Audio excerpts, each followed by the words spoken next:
Bonjour, ici Marine du blog marinecats.com. Se désendetter avec un emprunt en minimisant les risques pour gagner en sérénité, on en parle dans cette vidéo podcast.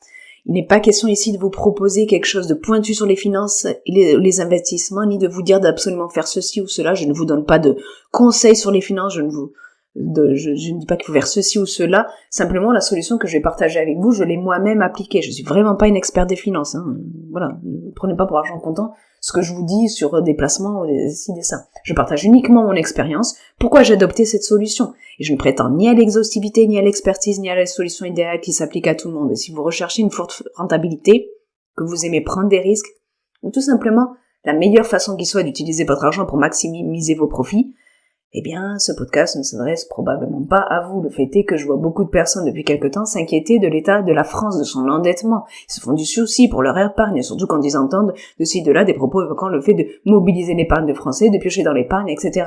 Être endetté, c'est devoir quelque chose à quelqu'un. En l'occurrence, à une banque lorsqu'on a un emprunt. Même si dans le langage commun, on peut dire par exemple ma voiture ou ma maison, si on a un emprunt dessus, même si c'est nous qui payons tous les frais, eh bien, la banque est plus ou moins propriétaire de notre bien, parce qu'on a contracté un emprunt auprès d'elle. Or, en situation de crise, ça peut représenter un certain stress d'être endetté. Car ça veut dire que la chose pour laquelle on s'est endetté n'est pas complètement à nous tant qu'on a l'emprunt. Donc, il existe un risque qu'on nous le reprenne, ou du moins qu'on rencontre des difficultés à rembourser cet emprunt. Se désendetter permet donc de gagner en sérénité.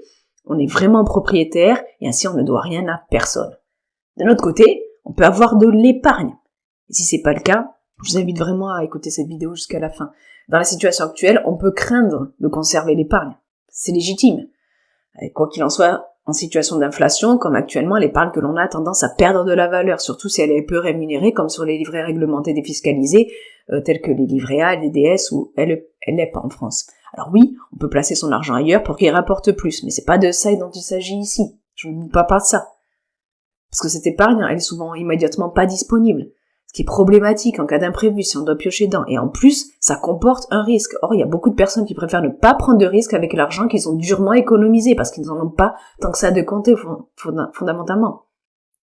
Mais comment faire justement pour ne pas perdre cette épargne qu'on s'est constituée alors qu'ils sont plus d'un à lorgner dessus visiblement depuis quelque temps et qu'on n'aura pas forcément notre mot à dire.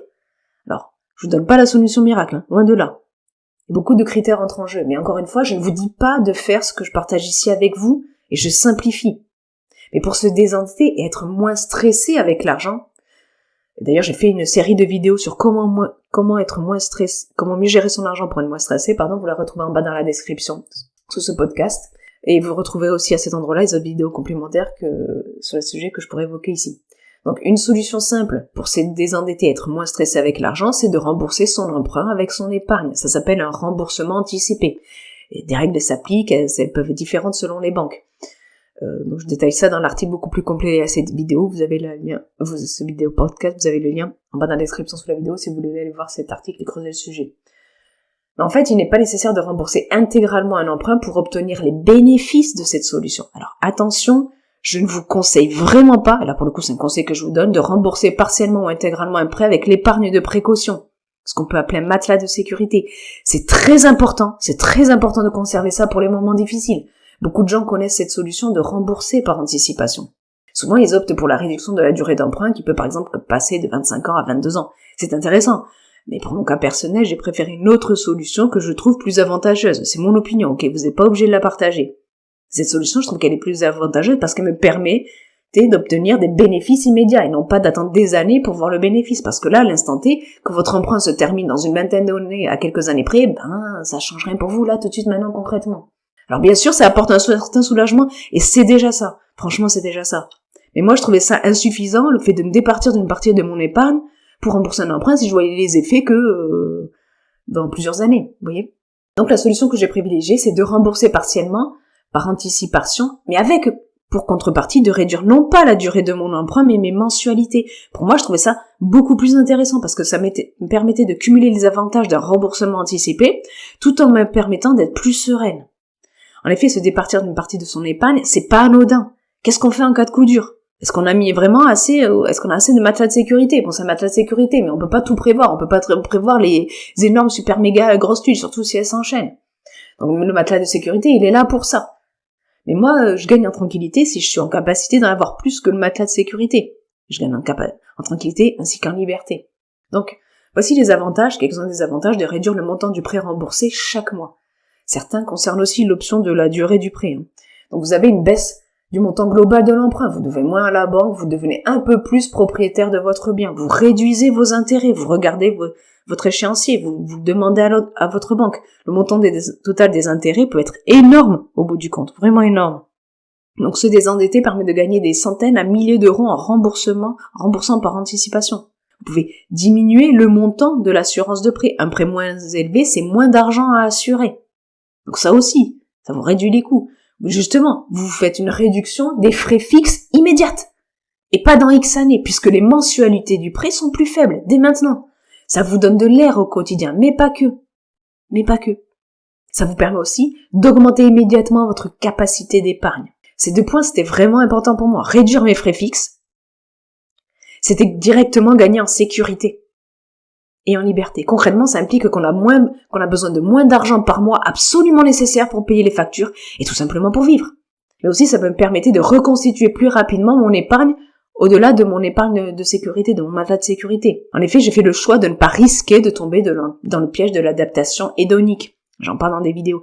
C'est-à-dire de dépenser cet argent en plus, alors que fondamentalement, je parvenais jusque-là à m'en passer. Et j'ai pris le parti de mettre l'argent que cela me permettait d'économiser directement en virement automatique sur mon épargne. Ainsi, j'ai pu reconstituer cette épargne supplémentaire, c'est qui est en plus de l'épargne de précaution, plus rapidement. Et avec cette solution, si on rencontre un imprévu qui coûte de l'argent impliquant de piocher dans l'épargne, on a plus d'épargne disponible. Ça fait gagner en sérénité. Ça vous permet aussi de concrétiser des projets plus rapidement, si vous avez plus d'épargne en dehors du matelas de sécurité. Donc dans un contexte de crise et de crainte quant à la conservation de l'épargne, une telle solution, ça s'adresse clairement pas à tous. Il faut avoir les moyens de rembourser par anticipation, clairement. Mais ça peut représenter une solution pour certains, peut-être pour vous, afin de gagner en sérénité, en se disant qu'au moins cette épargne aura utilisé à notre profit, et non pour des projets auxquels on n'adhère pas forcément. Et ça pour se désendetter, donc c'est un bénéfice, tout en réduisant les frais fixes, encore un autre bénéfice. Et donc ça réduit aussi le stress qu'on a de ce qu'on a à rembourser chaque mois pour vivre. Donc, pour se désendetter lorsqu'on a un emprunt, il existe aussi la solution la plus abordable et accessible, y compris à ceux qui ne possèdent pas d'épargne ou pas d'épargne au-delà du matelas de sécurité.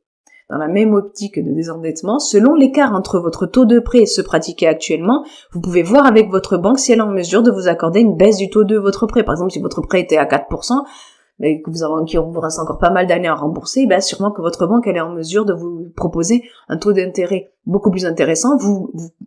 Ainsi vous payez moins d'intérêt, vous pouvez diminuer la mensualité ou la durée d'emprunt.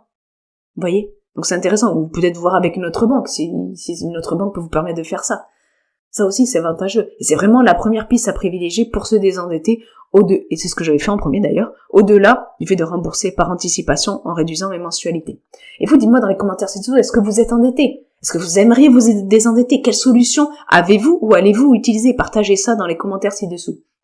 Puis comme je l'ai dit plus tôt, ou peut-être pas d'ailleurs, vous êtes libre de vous abonner gratuitement à ma chaîne YouTube, cliquez sur le pouce en l'air aussi si vous aimez cette vidéo, pour m'aider, pour m'encourager, pour partager cette vidéo avec d'autres personnes. Et puis cliquez sur la cloche si vous souhaitez recevoir une notification dès que je publie une nouvelle vidéo, un nouveau podcast. Sur ce, je vous souhaite une excellente journée. Soyez vous-même et prenez soin de vous.